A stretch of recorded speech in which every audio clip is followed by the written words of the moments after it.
Here we are in Cumberland Island off the southeastern coast of Georgia in the United States. It's late November 2019. I want to walk through a little bit of the history of the Cumberland Island and a little bit of information about unintended consequences in the rabid pursuit of capitalism. I don't know much about the prehistory of the island.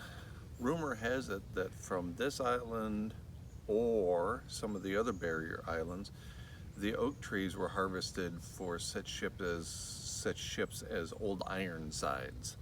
And the oak trees here, because of their unusual shapes, were cut and used for the keels, for example, of these old ships. Along comes Thomas Carnegie, and he buys a majority of the island between 1891 and 1896 and develops it into something of a playground for the Carnegie, later to become the Carnegie-Kennedy family. John F. Kennedy Jr. was married on this island in a very small church. In any event, one of the stories that comes from this place, the initial chapters of that story, was written by John McPhee in his book Encounters with the Archdruid.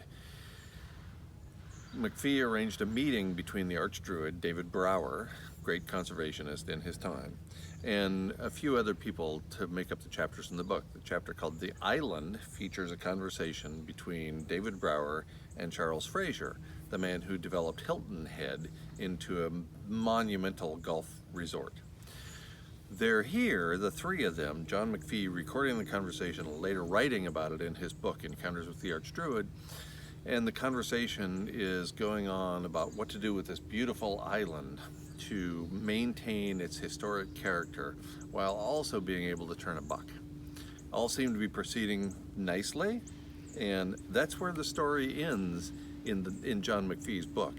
But then later, after the book went into print, the story goes that Charles Fraser showed up for a Carnegie-Kennedy family wedding, I don't know which one, and laid out the blueprints, laid out the plans for what he was going to do with this place. Well, that's not really an appropriate venue for doing business, is at the wedding. So apparently, shortly thereafter, the owners of the island decided they would rather give it to the Park Service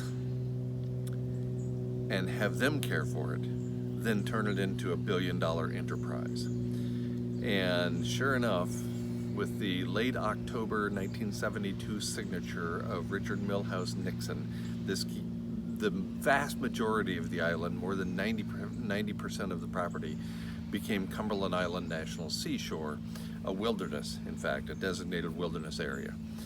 So you could argue that the untoward behavior of that single capitalist turned this place into the beautiful wilderness near paradise that it has subsequently become. Here we are in 2019 at the edge of extinction. Only love remains.